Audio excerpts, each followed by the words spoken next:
Every strategy designed to capture the avoidant's lasting commitment fails for the same fundamental reason. The strategies themselves communicate need, create pressure, or generate the very demand for emotional presence that triggers the avoidant's withdrawal. People pursue avoidance believing that demonstrating their value will make the avoidant want to stay. They showcase their emotional availability, thinking this will inspire the avoidant to reciprocate. They provide consistent care, hoping the avoidant will recognize what they are receiving and choose to commit. Yet each of these approaches, however well-intentioned, activates the avoidant's core terror. The fear that someone needs them, depends on them, requires their emotional presence in ways that will eventually lead to suffocation and loss of self. The avoidant interprets others' investment as future obligation, others' care as eventual demand, others' emotional availability as pressure for reciprocation they cannot sustain. Then the avoidant encounters someone different, someone whose presence feels unlike anything they have experienced in intimate relationship. This person demonstrates care without need, offers affection without dependence, provides presence without pressure. The avoidant finds themselves drawn closer rather than compelled to withdraw, choosing connection rather than defending against it, wanting more intimacy rather than creating distance. The difference lies not in what this person gives, but in what they fundamentally do not require. This person maintains complete emotional self-sufficiency, needing nothing from the avoidant for their own well-being, stability, or sense of worth. This single boundary, this unwavering maintenance of independent emotional regulation, creates the only relational environment where the avoidant can fall in love without their defensive structure activating to destroy that love. The self-sufficient person eliminates every trigger that typically drives the avoidant's withdrawal, while creating space where the avoidant can finally experience intimacy as choice rather than threat. The boundary is your complete emotional self-sufficiency. Emotional self-sufficiency represents the capacity to maintain internal stability, regulate emotional states, and generate sense of worth independent of another person's presence, behavior, or validation. The self-sufficient person experiences the full range of human emotion without requiring others to manage, fix, or resolve those feelings. They feel sadness without needing someone to rescue them from it. They experience anxiety without demanding someone eliminate its source. They encounter disappointment without requiring someone to compensate for it. Their emotional world operates as a complete system that can interface with others without depending on others for its basic functioning. This self-sufficiency differs entirely from emotional suppression or denial. The self-sufficient person feels deeply and authentically. They simply possess internal resources to navigate their feelings without outsourcing that navigation to their partner. When hurt, they can sit with the hurt, process it, and move through it without requiring their partner to immediately fix what caused the pain. When anxious, they can identify the anxiety's source, employ coping strategies, and regulate their nervous system without demanding their partner eliminate all situations that generate discomfort. When disappointed, they can acknowledge the disappointment, adjust expectations, and continue forward without needing their partner to constantly prevent all future disappointments. The avoidant has never encountered this quality in intimate relationship because most people entering relationship with avoidance lack this capacity. The typical person drawn to avoidance often struggles with anxious attachment patterns that involve looking to the partner for emotional regulation, stability, and worth confirmation. These individuals experience the avoidance withdrawal as destabilizing to their own emotional state. They need the avoidant to be more available because they cannot maintain internal equilibrium when the avoidant creates distance. Their well-being becomes entangled with the avoidant's behavior, their mood dependent on the avoidant's emotional state, their sense of security contingent on the avoidant's consistency. This emotional dependence, while understandable, triggers the avoidant's deepest fears. The avoidant recognizes, consciously or unconsciously, that the other person needs them for emotional regulation. This recognition activates terror around being responsible for another person's well-being, around being required to provide consistent presence they cannot sustain, around eventually disappointing someone whose stability depends on their availability. The avoidant begins withdrawing not because they lack care, but because they feel the weight of another person's emotional survival resting on their capacity for intimacy they do not possess. When the avoidant encounters someone with genuine emotional self-sufficiency, they experience profound relief that operates below conscious awareness. This person's emotional state remains stable regardless of the avoidant's behavior. When the avoidant needs space, the self-sufficient person continues functioning without destabilization. When the avoidant goes through periods of reduced communication, the self-sufficient person maintains their own equilibrium without anxious pursuit.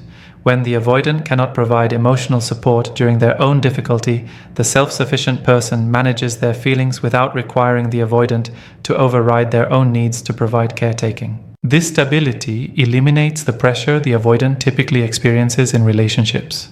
The avoidant recognizes that their withdrawal will not destroy this person, that their limitations will not create crisis, that their emotional unavailability during challenging periods will not generate catastrophe. This recognition creates first genuine safety the avoidant has experienced in intimate connection. The avoidant can be who they are, someone with limited capacity for sustained emotional presence, without feeling they are inflicting harm on someone whose well-being depends on more than the avoidant can provide. The self-sufficient person's boundary manifests in concrete behavioral patterns the avoidant cannot help but notice. When the avoidant needs distance, the self-sufficient person fills their time with activities, relationships, and pursuits that genuinely nourish them rather than serving as distraction from missing the avoidant. When the avoidant goes through withdrawal phases, the self-sufficient person does not pursue, does not check in anxiously, does not attempt to bridge the distance the avoidant created. The self-sufficient person simply continues their life with such genuine engagement that the avoidant recognizes their absence creates no void requiring filling. This pattern contradicts everything the avoidant expects from intimate relationship. The avoidant anticipates that as intimacy deepens, the other person will become more dependent, will need more consistency, will require more emotional labor. The avoidant has learned that closeness leads inevitably to increased demands for presence they cannot sustain. With the self-sufficient person, deepening connection does not produce increased neediness. The self-sufficient person's emotional independence remains constant whether the relationship is new or established, whether the avoidant is present or distant, whether circumstances are stable or challenging. The avoidant begins to recognize that this person chooses them rather than needs them. Every interaction carries the quality of genuine desire rather than desperate requirement. When the self-sufficient person seeks the avoidant's company, the avoidant knows this reflects authentic want rather than inability to be alone.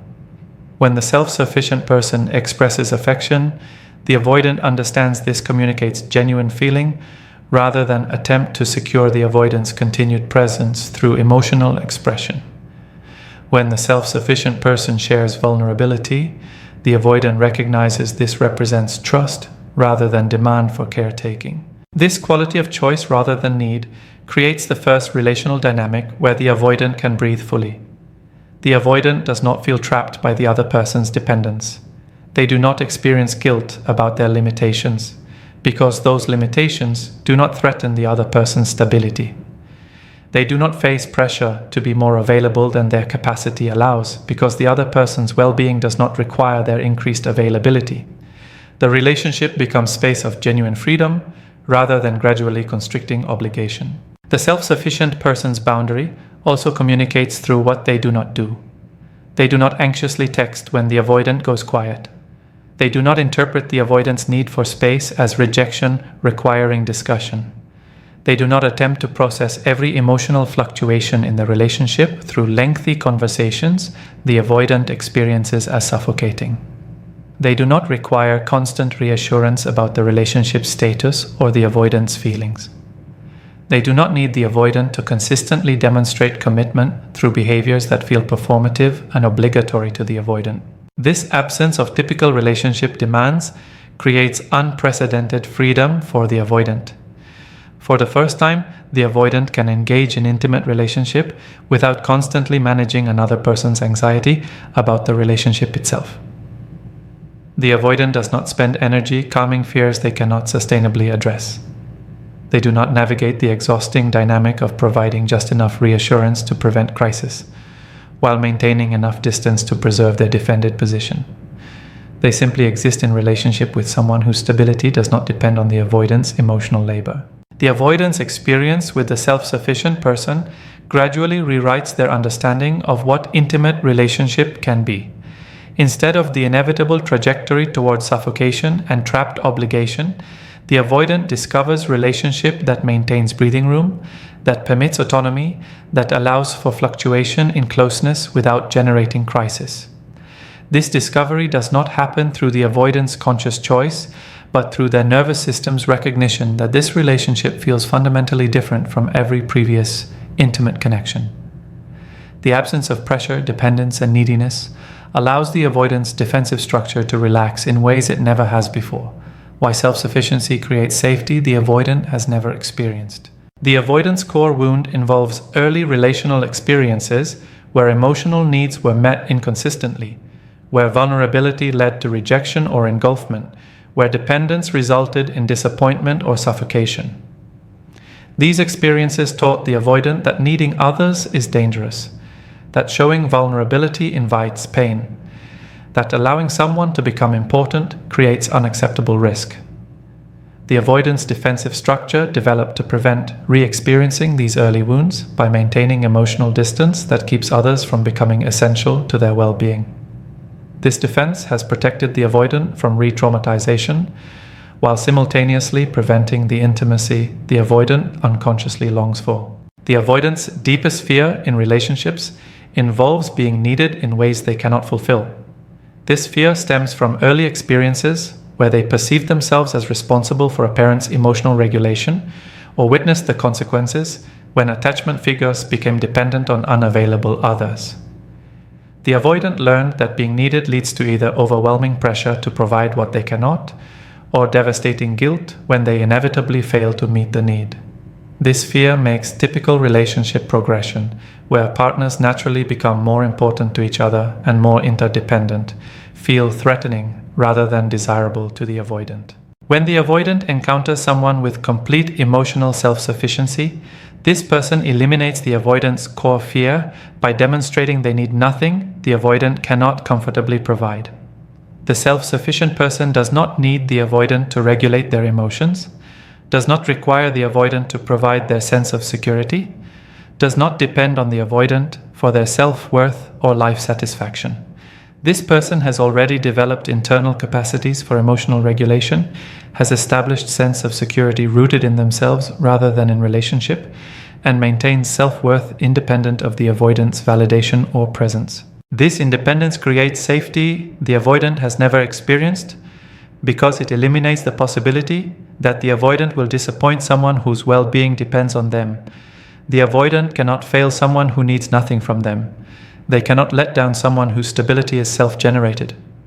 They cannot harm through their withdrawal someone who maintains equilibrium regardless of the avoidant's presence or absence. This recognition allows the avoidant to engage in relationship without the constant low-level anxiety that characterizes their typical intimate connections. The safety intensifies as the avoidant tests the self-sufficient person's claimed independence. The avoidant, often unconsciously, creates distance to observe whether the self-sufficient person's stability is genuine or performed. The avoidant may become less available, may need extended periods of space, may fail to provide expected emotional support during the self-sufficient person's difficulty. When the self-sufficient person responds to these tests by maintaining their equilibrium, by continuing their life with genuine engagement, by remaining warm but not needy when contact resumes, the avoidant's trust in this person's independence deepens. Each successful test reinforces the avoidant's growing belief that this person truly does not need them in the suffocating ways others have.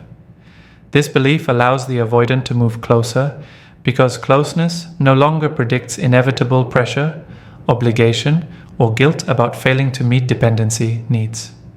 The avoidant discovers they can experience intimacy without the relationship gradually constricting around them, without the other person becoming more demanding as connection deepens, without facing the exhausting dynamic of managing someone else's anxiety about their unavailability. The safety the self-sufficient person provides also extends to the avoidant's authentic self-expression. The avoidant has learned to hide their need for space, to justify their withdrawal with fabricated reasons, to present their limitations as temporary circumstances rather than fundamental aspects of their attachment style. This concealment serves to prevent others from feeling hurt or rejected by the avoidant's natural rhythms of closeness and distance. With the self-sufficient person, this concealment becomes unnecessary.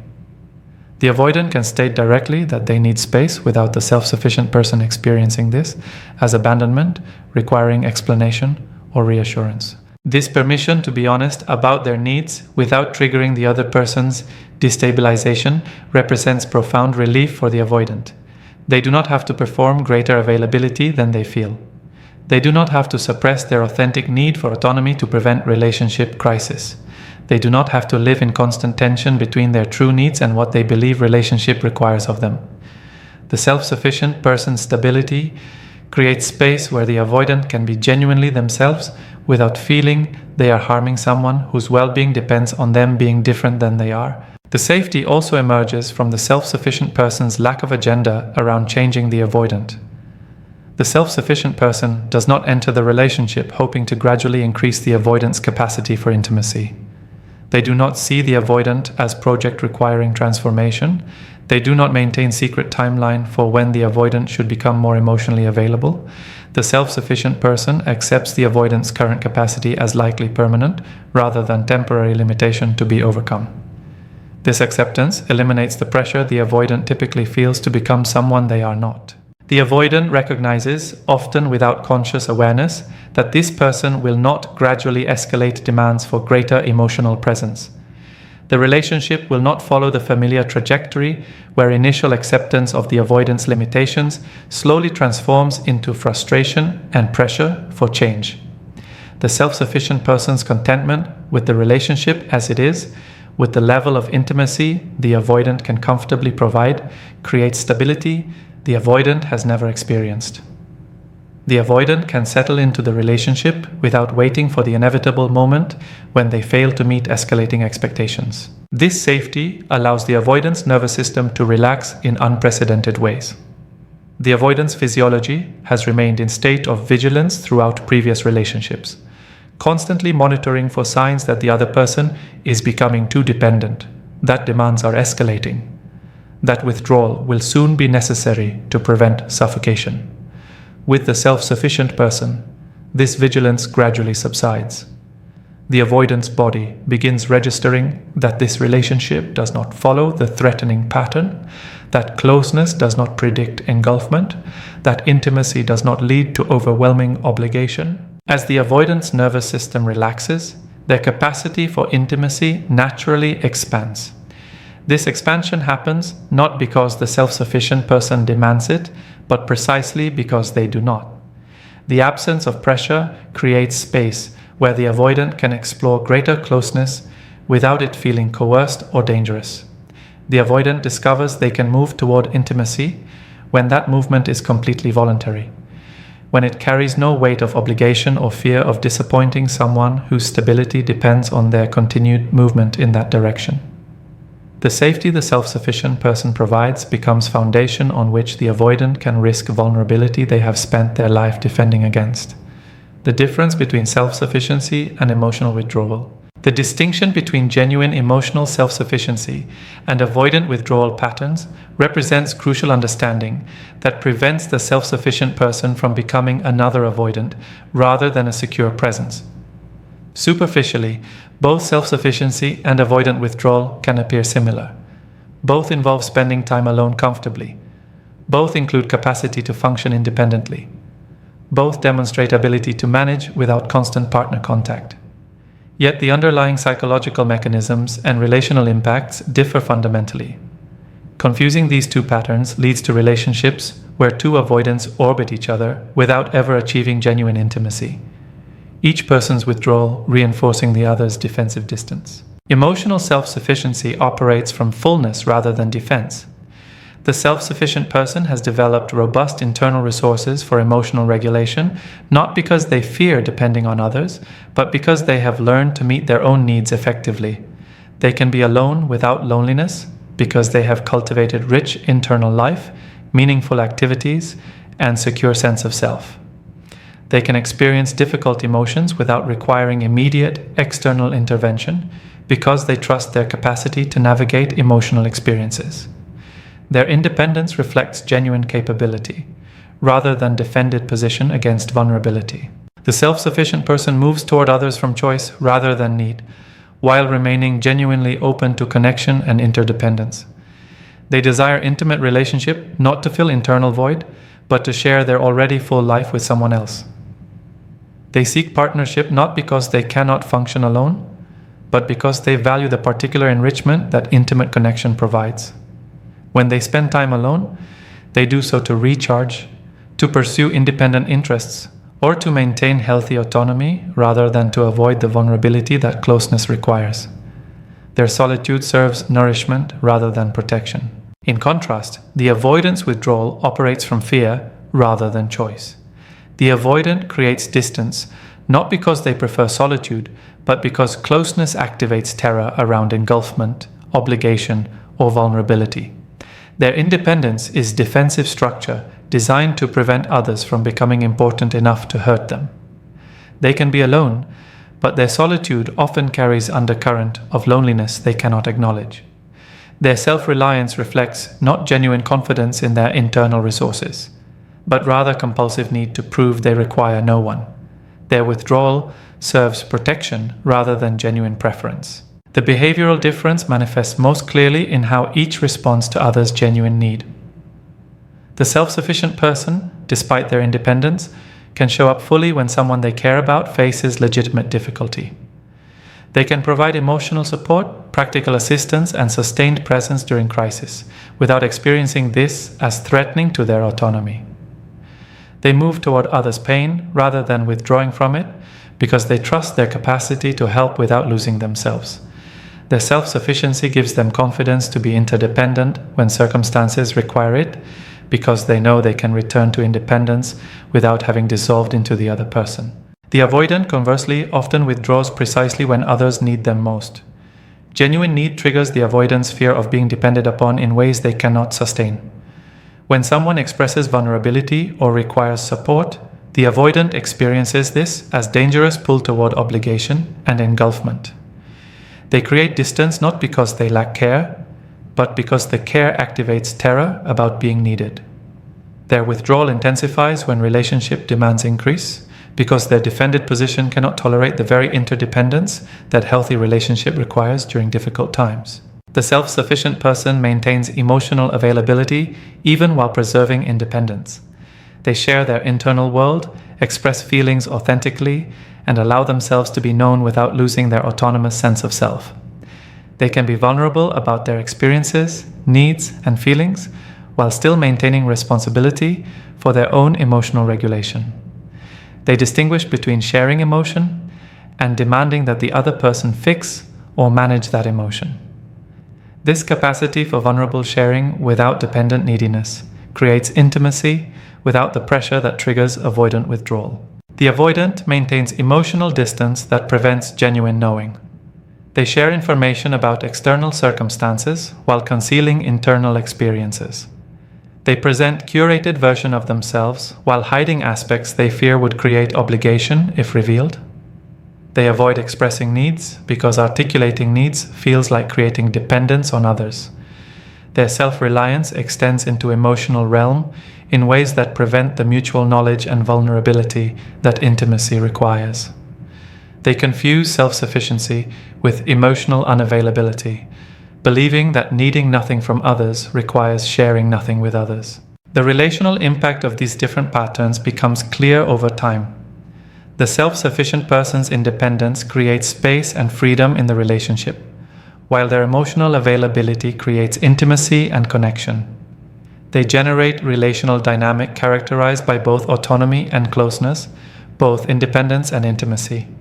Their partner experiences simultaneously the freedom of being with someone who needs nothing from them, and the connection of being with someone who chooses to share themselves fully. This combination, freedom and intimacy, represents what secure attachment offers. The avoidance withdrawal, despite superficial similarity to self-sufficiency, creates relational dynamic characterized by chronic distance and emotional hunger. Their partner experiences the freedom of being with someone who needs nothing, but also the disconnection of being with someone who offers nothing.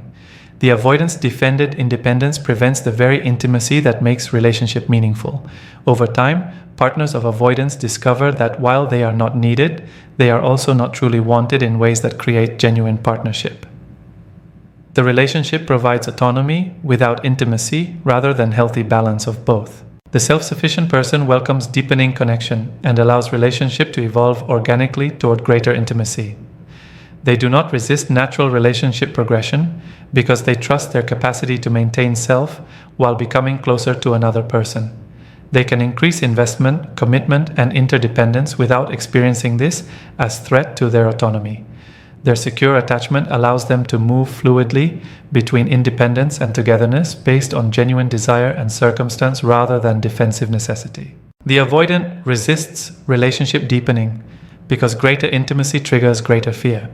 As connection intensifies, the avoidant experiences increasing urge to create distance. They cannot allow natural relationship progression because their defensive structure interprets deepening intimacy as dangerous movement toward engulfment. They maintain rigid boundaries around how close they will permit the relationship to become, and these boundaries serve defense rather than healthy limit setting. Their fear masquerades as preference. Their withdrawal presents as independence. But the underlying terror of genuine intimacy drives their patterns. The self-sufficient person's independence coexists with genuine desire for their partner's presence and well-being. They can function without their partner while simultaneously preferring life with their partner in it. They maintain autonomy while valuing interdependence. They do not need their partner for survival or basic functioning, yet they genuinely want their partner for the enrichment, joy, and depth that partnership provides.